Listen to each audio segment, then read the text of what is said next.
Is vitamin C really a vitamin? Most people think vitamin C is just another simple vitamin, something you get from eating oranges, right?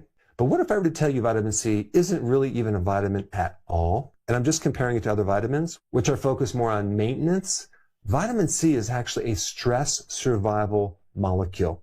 It's very different than other vitamins. And I want to go into that today because it's so interesting. It's also very important. It really has everything to do with survival and emergency. So you can think about vitamin C as acting more like a fire extinguisher. Your body uses vitamin C when you're under stress, like if you have an infection, if you have inflammation, if you have an injury, emotional stress, physical stress, like exercise stress. Also, when you have low oxygen, you require more vitamin C. And if you have high blood sugar or consume high carbs, vitamin C is not going to work in your body. I'm going to get into that too. Animals have the ability to make vitamin C, and they require a tremendous amount of vitamin C when they're stressed. But humans don't make vitamin C. Humans lost their ability to make vitamin C. And I'm going to explain a theory that I have on why that is in a little bit. But we are completely dependent on getting vitamin C from our food. So I did a test on vitamin C, and I actually was very, very deficient. And I was shocked that I was deficient because I consume a lot of foods with vitamin C. In fact, I consume a lot of sauerkraut. And then in my test, it showed that I was very deficient. And I'm like, well, how can this be? One thing I was doing at that time is I was exercising like crazy. I was overtraining, creating more stress in my body, and just sucking up all this vitamin C from my diet, creating a deficiency. So vitamin C deficiency doesn't just come from your foods, it can come from stress like overexercise.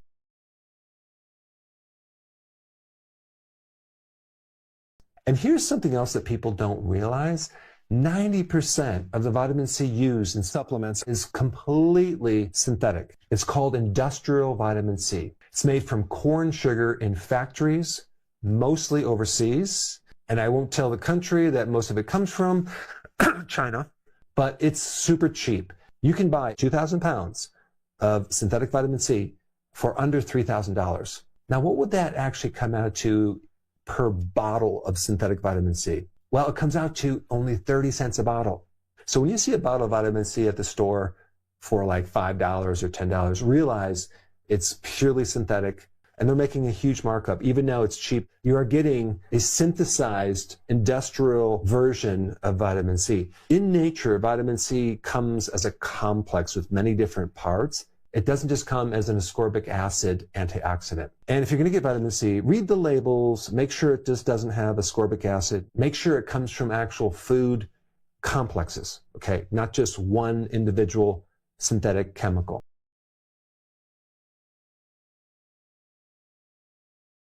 The other interesting thing about vitamin C is the chemistry of vitamin C. It's shaped very similar to sugar. In fact, vitamin C uses the same doors to get in your cells as sugar does. This means if you're eating sugar or have high blood sugar, as in diabetes, that sugar or glucose is going to compete for vitamin C, and it's going to win over the vitamin C. So you're not going to be able to absorb vitamin C. This is why a lot of diabetics or people that consume a lot of carbohydrates are nearly always deficient of vitamin C. Now, I want to also explain why people are fatigued if they're deficient of vitamin C. It's because vitamin C supports the mitochondria, the energy factory of the cells, helping handle stress, helping recycle other antioxidants, helping you absorb iron so you can get more oxygen in your blood. There's some fascinating things about vitamin C and oxygen, which I'm going to get into very soon. But when your vitamin C is low, your energy factories do not burn fuel very efficiently. And this is why someone's tired, weak, foggy, they can't recover, and they have low endurance.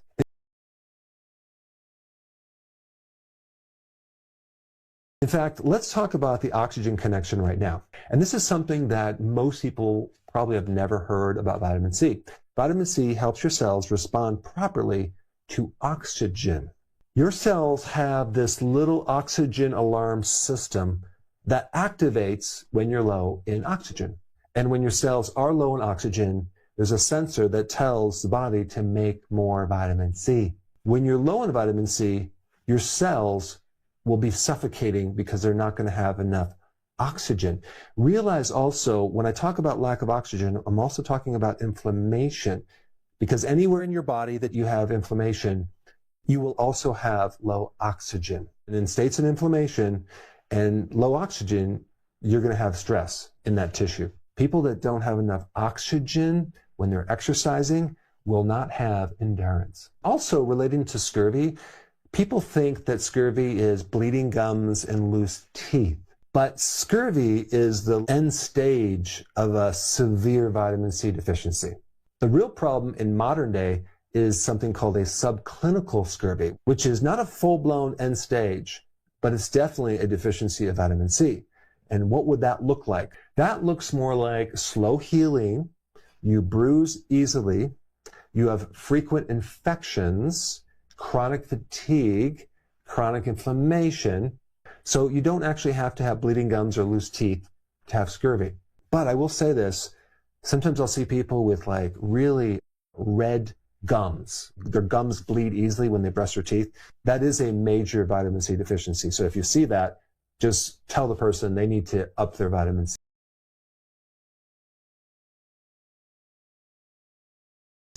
Now, where do people get vitamin C? Oranges are not the highest source. There's many other foods that have much higher amounts of vitamin C than oranges, like bell peppers, papaya, and sauerkraut. It has to be raw, okay, not pasteurized. So you're usually going to get it in the refrigerated section.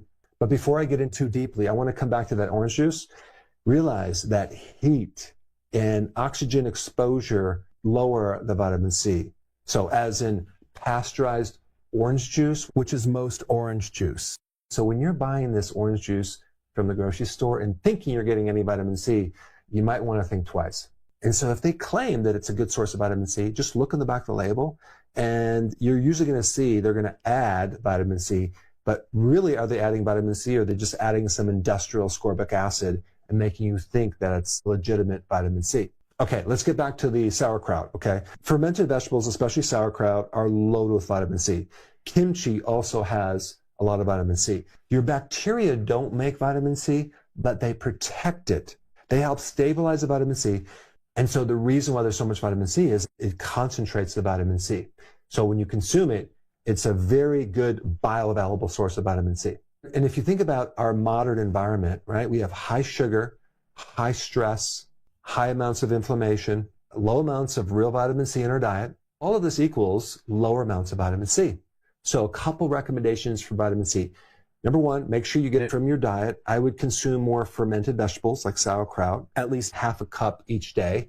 That would actually give you tremendous vitamin C. Bell peppers are another great way to get vitamin C. But more importantly, cut out the things that block vitamin C, like the added stress, the sugar. Go on a low-carb diet. Super important. And the more stress you go through and the more exercise you do, the more vitamin C you should consume to compensate for that.